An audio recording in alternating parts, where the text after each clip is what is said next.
आप सभी का स्वागत है आपके अपने YouTube channel physics with Vikas sir में। आज हम लोग जिस कॉन्सेप्ट पर डिस्कस करने वाले हैं 3 नंबर की इंपॉर्टेंट कॉन्सेप्ट है बोर्ड एग्जाम के पर्पस से। इस हेडिंग का सीधा नाम है दो आवेशित चालकों को परस्पर संयोजित करने पर आवेशों का पुनर्वितरण और उभयनिष्ठ विभव का मान निकालना हमें सीखना है।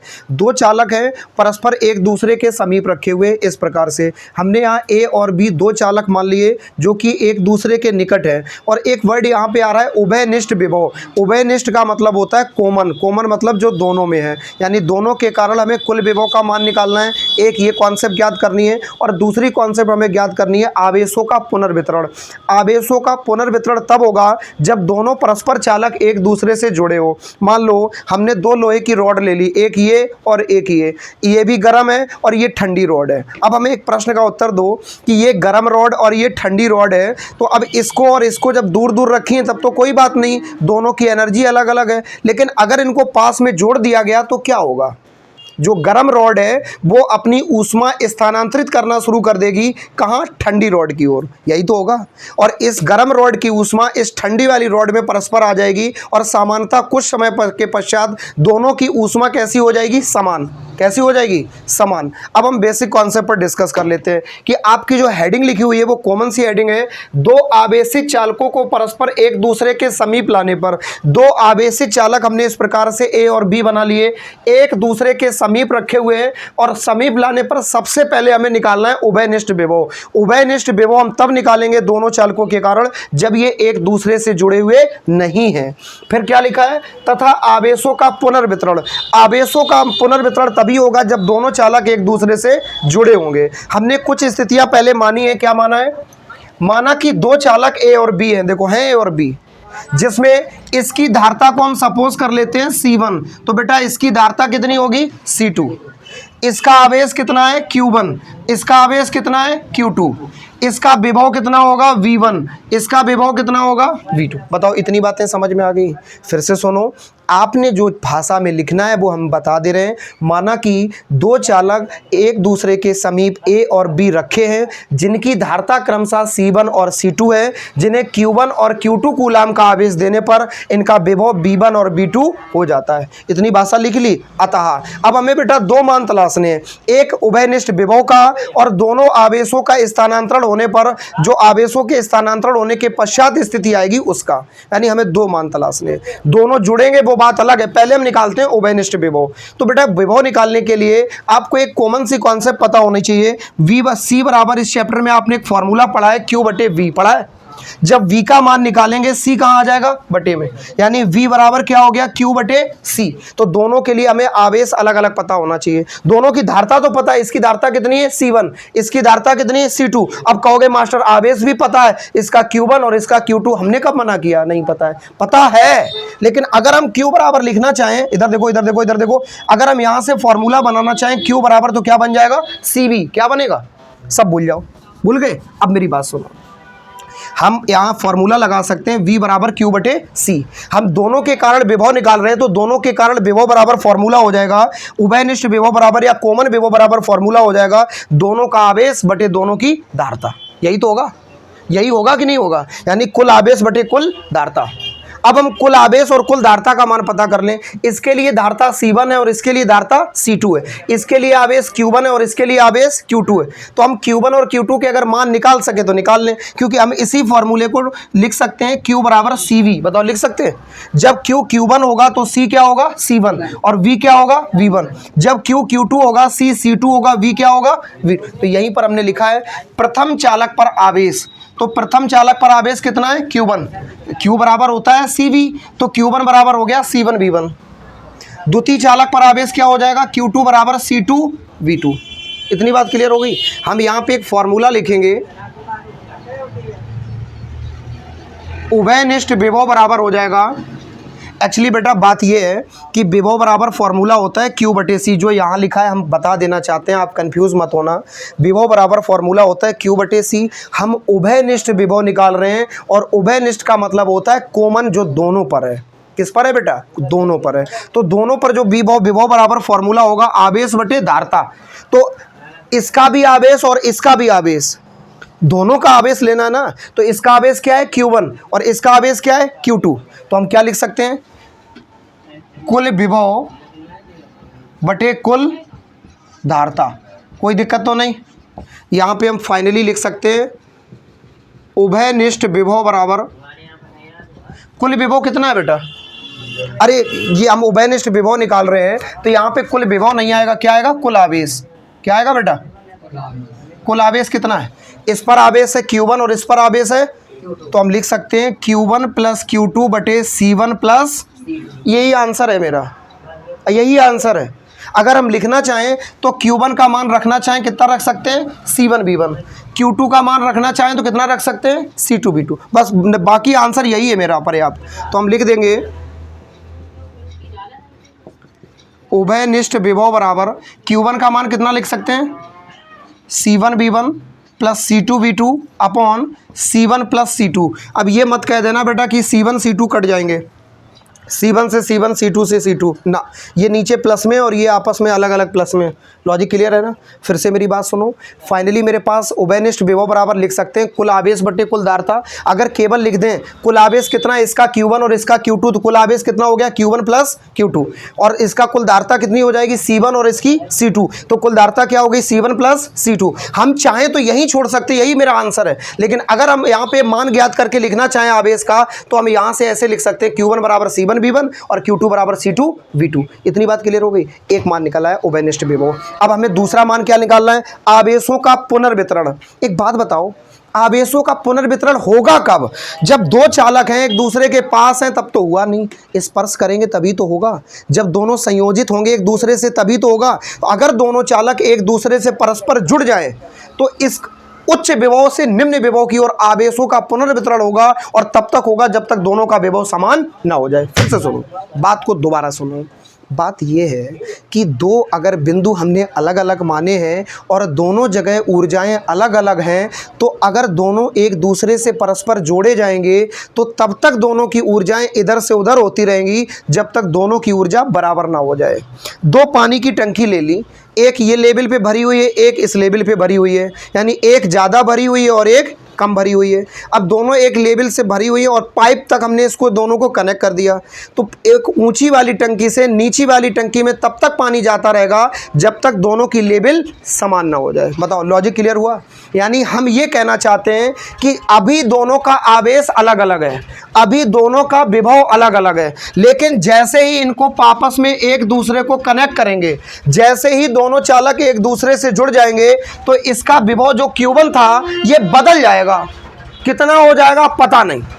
इसका Q1 विभव था वो बेचारा तब्दील हो जाएगा Q1 डैश में, इसका विभव जो Q2 था वो तब्दील हो जाएगा Q2 डैश में, यानी नया विभव हो जाएगा। क्या हो जाएगा? नया आवेश हो जाएगा। ये आवेश हो जाएगा Q1 डैश, तो ये क्या हो जाएगा? Q2 dash. कहना चाहते हैं बेटा दोनों की ऊर्जाएं एक दूसरे से स्थानांतरित होंगी, और स्थानांतरित होने के बाद तब तक स्थानांतरित होंगी जब तक दोनों का विभव कैसा ना हो जाए? बराबर। इसका विभव V1 से क्या हो जाए? V। इसका विभव V2 से क्या हो जाए? V। फिर से सुनो, दोनों चालकों को परस्पर एक दूसरे से जोड़ने पर दोनों में आवेशों का स्थानांतरण तब तक होगा जब तक दोनों का विभव बराबर ना हो जाए। तो यहाँ पे ये शर्त हम लगाएंगे। हम हिंदी में लिख दे रहे हैं, आराम से लिख दे रहे हैं, आप भी तसल्ली रखना। दोनों चालकों को परस्पर जोड़ने पर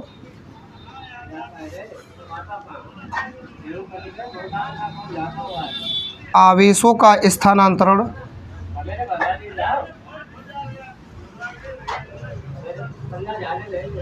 तब तक होगा जब तक विभव समान ना हो जाए।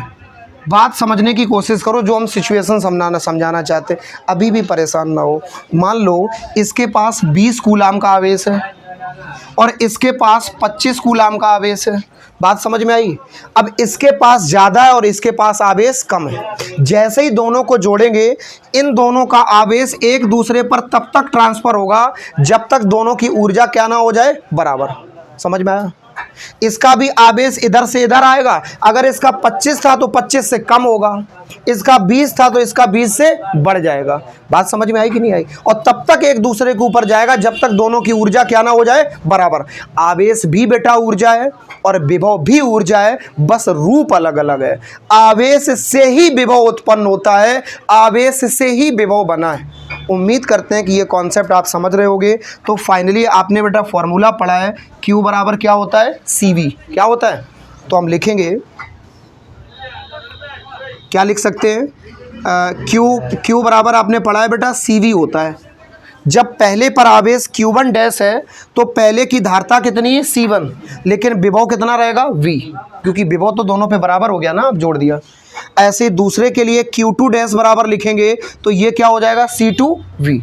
अब हम दोनों का अनुपात निकाल लेते हैं। ये समीकरण 1 मान लो, ये समीकरण 2 मान लो। हम यहाँ पे निकालना चाहते हैं कि दोनों अगर एक दूसरे से परस्पर संयोजित कर दिए गए तो आवेशों का स्थानांतरण होने के बाद नई स्थिति क्या होगी। हम उम्मीद करते हैं कि आप समझ पा रहे होगे। तो हम लिखेंगे समीकरण 1/2 करने पर Q1 इसके लेफ्ट में इसके लेफ्ट का भाग कर दो, C1V/C2V। फिर से सुनो, इसके लेफ्ट में इसके लेफ्ट का भाग, देखो एक ये समीकरण, दूसरा ये, इसका लेफ्ट है Q1 डैश, इसका लेफ्ट है Q2 डैश, भाग कर दिया। इसका राइट है C1V लिखा है, इसका राइट क्या है, C2V, भाग कर दिया। समीकरण 1 का समीकरण 2 में, लेफ्ट का लेफ्ट में और राइट का राइट में। देखने को मिल रहा है कि विभव से विभव कट गया। तो फाइनली आंसर क्या आ गया, Q1 डैश बटे Q2 डैश बराबर C1/C2। कुछ इससे सीख मिल रही है आपको बेटा। स्थितियां भांपने के लिए यहाँ पे एक पॉइंट फॉलो किया गया।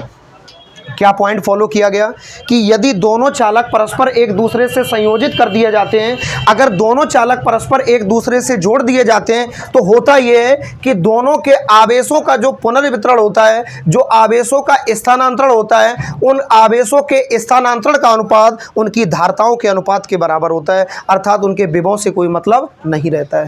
फिर से सुनो, सारी बातें भूल जाओ, भूल गए, अब दोबारा सुनो। हम सिर्फ आपको प्रश्न में कुछ विशेष स्थितियां बताना चाहते हैं जैसा इसमें पूछा गया है। अब हम सारी स्थितियों को एक बार रिपीट कर रहे हैं।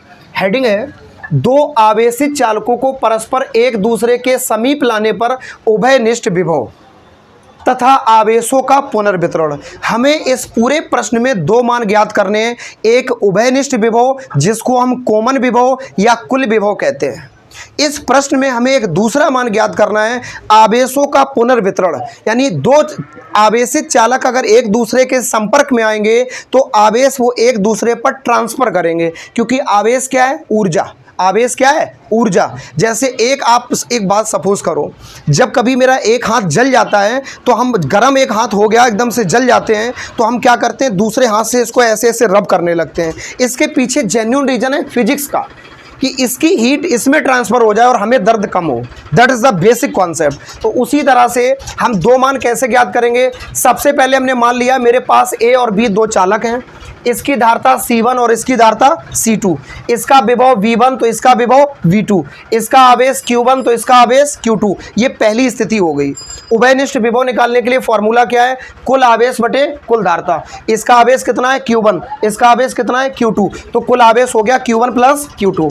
कुल धारता कितनी है, C1, इसकी धारता कितनी है, C2, तो कुल धारता क्या हो गई, C1 प्लस, आप इतना ही छोड़ दो, यही आंसर है।